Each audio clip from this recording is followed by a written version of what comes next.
Oke,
kali ini saya akan menjelaskan tentang chapter 5 ya.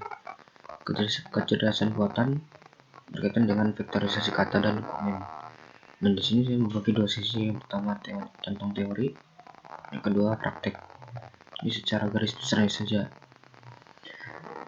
Untuk nomor 1 yaitu jelaskan kenapa kata-kata harus dilakukan vektorisasi.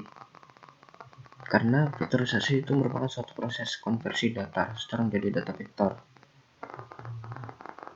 Itu secara singkatnya. Untuk nomor 2, jelaskan mengapa dimensi dari vektor dataset Google mencapai 300. Karena dimensi vektorisasi akan dijadikan data training dan data testing. Karena keterbatasan komputer yang hanya melakukan training semaksimal 300, sehingga mendefinisikan 80% data training, 20% untuk data testing.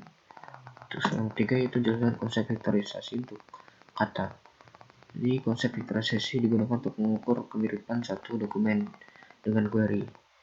Apa itu query? Query itu sebagai vektor pada ruang n dimensi, di mana n dimensi ini sebagai jumlah seluruh term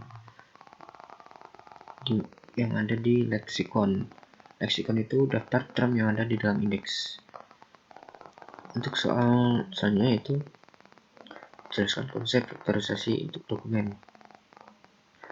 Vektorisasi di mana data yang terdapat pada file dokumen tersebut adalah dengan melakukan pemrosesan yang mengutamakan nilai data filenya atau atribut utamanya, di mana nilai data inputnya tidak terlalu diproses. Untuk selanjutnya itu jelaskan apa mean dan standar deviasi. Mean itu nilai rata-rata dari sebuah data. Nilai yang terdapat pada mean ditentukan dengan membagi data dengan banyak data. Sedangkan untuk standar deviasi adalah nilai statistik yang digunakan untuk menentukan bagaimana sebaran data dalam sampel dan seberapa dekat titik antara data individu ke mean atau rata-rata nilai sampel. Jelaskan apa itu skip gram. Skip gram merupakan teknik yang dapat digunakan di area space processing, di mana n program yang dibentuk kemudian ditambahkan juga dengan tindakan skip pada token-tokennya.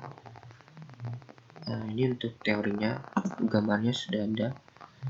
Di sini tadi yang pertama untuk mengapa harus dilakukan vektorisasi. Vektorisasi seperti ini.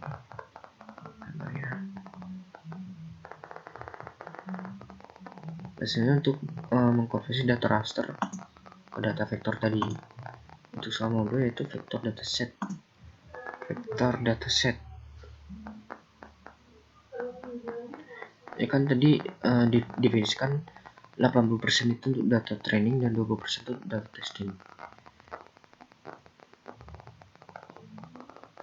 Nomor 3 itu konsep vektorisasi untuk kata. Ini contoh sampelnya saja. Jadi dimana T itu merupakan kata dari database, D itu dokumen, Q itu kata kunci. Yang keempat, jelaskan konsep filterisasi untuk dokumen.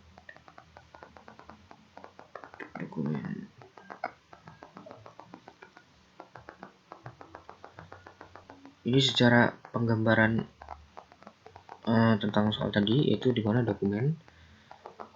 Contohnya 13 kata dieliminasi, yaitu 6 kata pertama, 6 kata terakhir. Kemudian divektorisasi datasetnya. Kemudian kita ambil kata tengahnya. Seperti itu contohnya. Kemudian untuk nomor 5, jelaskan apa mean. Ya, untuk mean dan standarisasi. Nah, untuk mean ini kita mean kan adalah nilai rata-rata ya. Mean dan standar deviasi, dimana ada di sini ada dua atribut ya, nama dan nilai. Dimana mean itu nilai tengah-tengahnya gitu, nilai rata-ratanya. Standar deviasinya 13,275. Itu lebih dari pengertian tadi. Terus ini itu jelaskan apa skip gram. Skip gram contohnya seperti ini. Dan di sini ada spesial algoritma ya. Saya lapar dan mau makan nasi goreng. Caranya convert to 3 gram. 3, jadi ada 3 convertnya. Dan satu lagi untuk convert to skip gram. Jadi menjadi makan nasi. Kalau yang convert 3 gram itu saya lapar dan saya mau makan. Kemudian yang ketiga makan nasi goreng.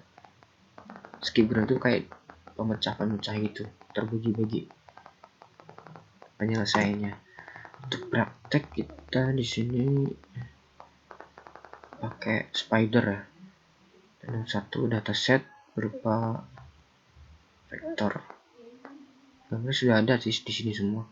Untuk secara codingan mungkin seperti ini, kita menggunakan library Knightball Classifier dan Random Forest Classifier plus score. Dan untuk import kita pakai numpy. Kemudian kita pakai pipeline lagi seperti itu. Ini untuk Knightball Random Forestnya kita panggil dengan 9. Kemudian untuk score cross fall score kita ngomongin di sini 5, sama dengan 5. Jadi kita menggunakan main lagi score, kemudian yang terakhir seperti ini. Kita menggunakan pipeline. Itu singkatnya seperti itu ya teman-teman. Untuk hasilnya di sini udah ada sih.